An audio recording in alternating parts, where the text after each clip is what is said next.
everybody, your favorite professor here. Today we're going to wrap up aging, healthcare, and society.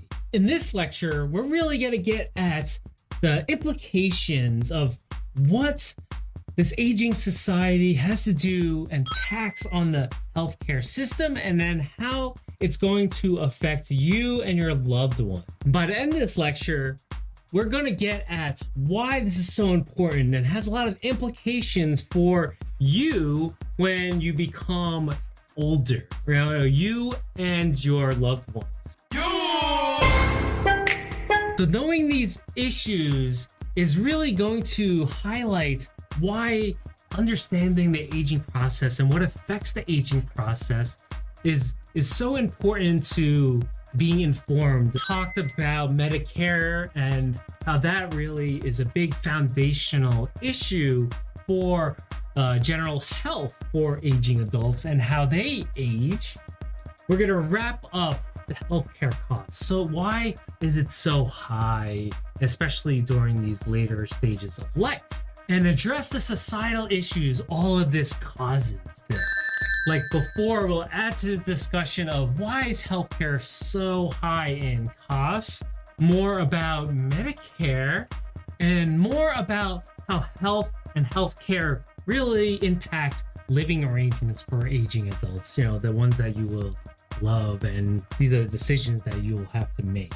So again, highlighting that healthcare, right, and health expenses is the number one reason of bankruptcy. Over 66% of people who declare bankruptcy cite because of issues with healthcare. And we know that healthcare is, especially Medicare, right, this socialized insurance, right, health insurance for aging adults is about 15% of the whole budget, the whole federal budget. And again, even within the developing worlds, the United States spends double, right, the amount on healthcare. It's so expensive, healthcare in the United States. And we went through a variety of reasons during part one. And a lot of these healthcare costs are because of these later ages, right? Because there's so many more peoples and treatments going into older ages. And you see here, even though the United States, right, the United States is in blue, it still outspends people in these earlier parts of life. We start to see it skyrocket here in these later stages. And many of these contributing factors, right, of why this zooms, right, is because we offer this socialized healthcare in later stages, and healthcare costs so much in late life, along with the increased usage by individuals. Plus, we know that increases in costs and admin, plus R&D, along with a lot of more pluses. A bunch of factors such as living with chronic diseases and illnesses, along with the uptick in misuse, plus fraud, plus futility, right? The futility meaning just like things are going to waste, right? There's a lot of waste out there.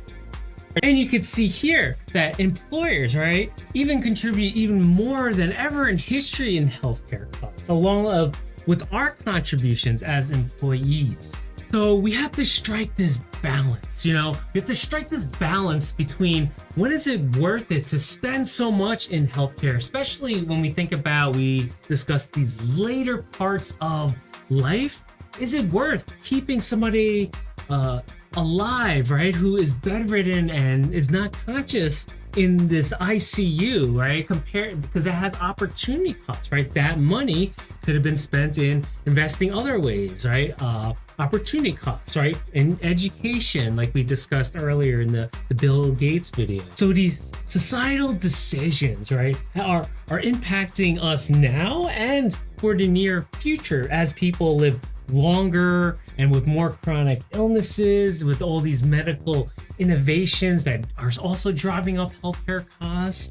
We have to really deal with this as a society, just like we're dealing with, like, are we going to open up right now? You know, we have to balance out public health and concerns with the economy. So there's this balance, this gentle balance that we have to decide. You know, I know this whole pandemic stuff is we don't know when it's going to end, but it's going to end eventually, hopefully. Wow. Oh, that's awkward. But this aging issue, right? We have to also balance these costs and resources, right? These cost benefit analysis, right? How do we protecting older adults or keeping people alive at the end of life, and at what cost, right? So it really gets at, like, how much do we value human life? You know, it's like, what is life? This is why we started with death and dying and meaning. This is all wraps up into, when do we consider somebody living, you know, living life? And we discuss a lot of these death and dying issues as well towards the end of life. And again, unprecedented times, right? These unprecedented times are really like a cause of this advent of modern medicine, keeping people alive, along with this consistent innovation in the medical and technology fields to keep people living, functioning longer. Especially as we decide, like, what constitutes life? You know, when do we stop looking for a cure, or when is a cure not even possible? When do we switch people to palliative care, right? And preserving that quality of life, making those last days really comfortable. And here's a little great clip on one of a documentary by Netflix, right? Endgame, about this. The reason to be here today is really to continue to talk through this crazy thing called death. It could be terrible, but it could be wonderful. This part of my life is wonderful. Doing this work and being near people who are at the very, very end. Everything I've ever seen would suggest that wherever we're going, I don't know that it's so bad. The basic principle of the hospice project, you don't run away from hard stuff. You don't run away from suffering. Have you heard of palliative care before? We work together. It's doctors and nurses and social workers and chaplains, helping people live as well as possible for as long as possible. Every moment is still a gift. You're still here. Yeah. And that in itself is a gift. I think it's healthy people who think about how they want to die, and sick people who think about how they want to live. She's a big fighter. Still, they have chance to fight.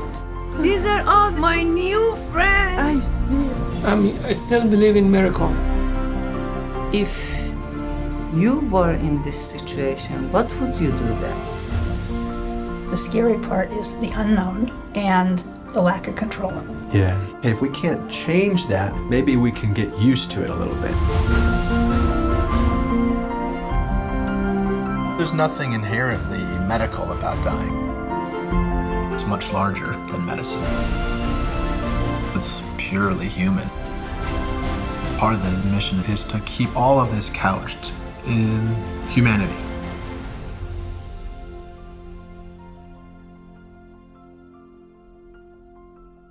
So, like, there's this dilemma, right? Because our society is uncomfortable with talking about death, and because these medical innovations, is there a cure around the corner? You know, when do you start to? It's hard to talk about death, you know, because it's like, wait, maybe there's a cure to extend somebody's life. So this is the whole big debate that starts to happen, you know, towards the end of life. So one question for you guys is about deciding that threshold. You know, how do you decide, this is a really deep question, when to look for continue occur and for cure and to not, you know, when is it like a cure is very unlikely? What's the percentage? You would focus more on palliative care, right? Focusing on just improving quality of life compared to looking for a cure. Like, let's say a cure is only 5% likely or 1% likely or 0.00% likely. Would you still try and go for that cure? Or would you want it to be like 50%? What is the percentage that you would accept, right, to continue for a cure or go towards palliative care, right? Just focusing on improving quality. So when can we really allow somebody to self-determine their death? And we got into all these policies, and even by state, right? They're so different from each other. So these end-of-life issues, right, it really define who we are. What do we do? So what constitutes a life we really want to live, right? What if you are terminally ill? Right? What are these conditions that you would want to die, you know, or don't want to die and continue looking for a cure? Because we don't need to be old, right, to experience this, right? I think people experience cancers at many ages or these other terminal illnesses. So these are questions we have to really ask ourselves, because death is really more likely in older ages. This is like a more drawn out process. So these questions we actually have the opportunity to think about, you know, and prepare for, because this is a more drawn out process. But it is uncomfortable, you know, talking about death and dying is a really uncomfortable situation, but we know it is intimate, especially when people are at the tail end stages of life. You know, and having these discussions, right, about like do not resuscitate orders, right, from a advanced directive are so important. Or do we have to discuss a little more about like when do we allow people to just even die, right, and have assistance with dying, because people are traveling to other countries to do this, and that's taking away from being around their loved ones potentially. So there's no right or wrong. These are just discussions we need to have in society, right? Because these have downstream effects on the healthcare system. Because if we keep somebody alive and spend so much money doing it and actually prolonging their life, but prolonging their suffering as well, is that worth it? We have to think of those opportunity costs. Is that really worth it? And this is a tough issue because there's no right or wrong, right? This is when values come in. And the last thing we're going to discuss is health, because health has to really relate to how people live, right? This is just a continuum of the whole healthcare system, beginning with the most independence would be in the home. This would be aging in place, right? Being able to stay in your community, stay in your home, and just stay active in a community that you choose. Usually it's your own. Then it goes down more onwards as you need more and more assistance to handle health concerns. More options nowadays than just throwing somebody in a home, right? When people vernacularly say throw that person in a home, we usually think about the most extreme of that spectrum, the nursing care. But now, because people are living and functioning longer, there's a lot more options, especially we discussed the third and fourth age adults have very different needs from each other. And what the research is saying in general, right? Aging in place is the best option, right? Especially when older adults just need some assistance living. They don't need a lot of assistance. And well, this is just essentially just staying in somebody's house, right? Because that's where you know, right? You know where things are, you know where the freaking dishes are, right? You know where your special cup is. I know where my special cup is, right? And this is why living and aging in place really has a lot of benefits to people's well-being in later life. And you could stay in the home with these external help. You know, maybe have a caregiver do certain tasks, and you're able to stay in place. And over 90% of people want to stay in their house and age in their house. They just need a little more help doing it, but it's still navigating an environment that is more familiar to yourself. My favorite interventions, right, is the Capable study by Johns Hopkins. Essentially, they send out an occupational therapist, a social worker, and a handyman to somebody's house and outfits their house to make it more livable and functional and make it safe so they could stay and age in place longer than ever. Became ill, they were thinking about, my son said, well, maybe you need to go into one of these assisted living or into one of these senior apartments. I don't want to go there. And at first I was going to, and then one day I sat here and I said, no, this is my home. I'm not leaving my home. Fear, like coming in and out the door before you installed the bar, which, by the way, everybody likes. Not just me, even my 3-year-old granddaughter uses it. But before that, I had to depend on the walker. Okay, that was a big fear. So I never went in and out on my own, ever. Somebody was always here to take me out or bring me in. So I didn't have the independence of going out when I wanted to. See, the whole thing behind what you did and what my normal life before you came in was everything was, I can't take the risk. He taught me how to function and gave me the tools to function with. Where the other therapists from the hospital, and I'm not being mean, I'm being honest, they didn't give me any tools, they just come in and shot orders. This is what I expect out of you when I come back in 3 days. Don't tell me what you expect from me. Everything you've done has given me my independence. My independence. That's your difference. I want you just to know, there's just so many more living options right now, from aging in place and staying in the home to gradually putting people in communities, right? Where these retirement communities focus on that will figure out somebody's health concerns and adapt to that, be consistently alert. And one of the first times I've seen this was on a road trip, right? In college, that's me in the red, right? Super gangster over there. And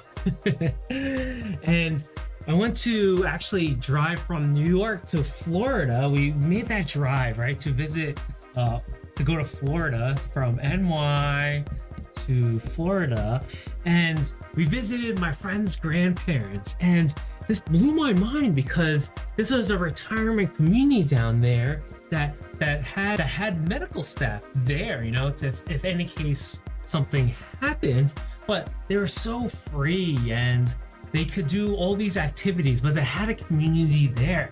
So they almost had this hybrid connection, they had their freedom, but they also had that support, right? Because a lot of health concerns might arise. Because we age, right? And this is a progressive state, we could also adapt our environments, to really facilitate our psychological needs, to be around others that we love or be around the community, to do these meaningful activities that keep us alive, like such as being active in the community or gambling, playing bingo, or doing all the hanging out with friends, going swimming. There's all these activities that we could do, actually involving family, right? That could be close by but not having that burden to deal with all these medical issues that they are not equipped to handle.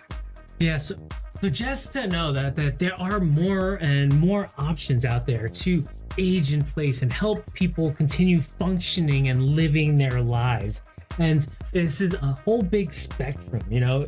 And when people go down those later stages, right, if they're afflicted with Alzheimer's or related dementias, there's these memory care facilities that also are an option, you know, because there's a lot of burden. And we'll get into the caregiver burden, especially for the sandwich generation of people who have to take care of young children along with their aging parents, the sandwich generation.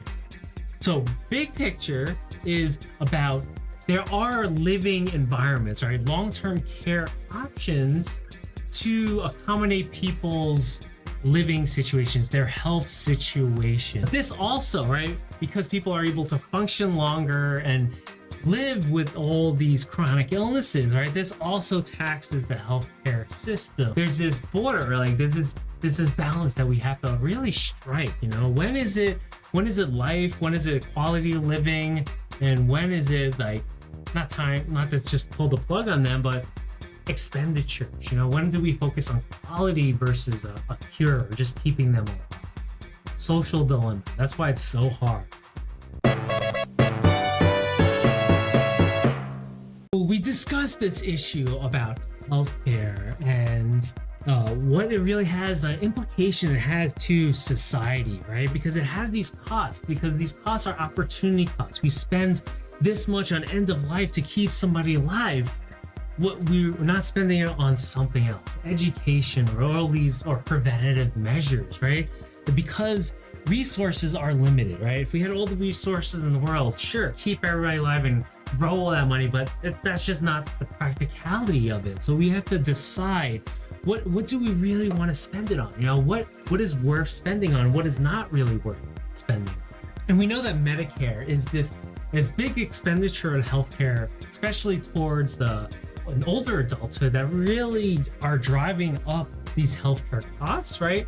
Because you know, older adults are living longer with more chronic illnesses. They require more rates of treatment, and we're starting to see eligibility, we discussed in the first part, like rise, right? 65 is not the time to retire. It's actually 67, and that will keep on scaling up as more and more people enter older ages. So that's why we focus on like this health span, right? This compression of morbidity, focusing on improving the time we have and functioning compared to just increasing the lifespan, right? Those extra years don't really mean much if you don't have somebody actually living them, you know, to their highest quality. Again, we have to deal with these cost benefits, you know, it's opportunity costs. We spend this much, $1 million at the end of life to keep somebody alive. We don't spend it somewhere else. So these are just complex decisions. There's no right or wrong answer, but these are just conversations we need to have as the burden, you know, becomes so much on society. When is it the cost of this really a big benefit, right? There's no right or wrong answer. I keep saying that, right? Playing politics over here, but there's literally no right or wrong answer. It's just these are the questions we just have to ask ourselves because resources are limited. Thank you all again for joining me, and I will see you next time.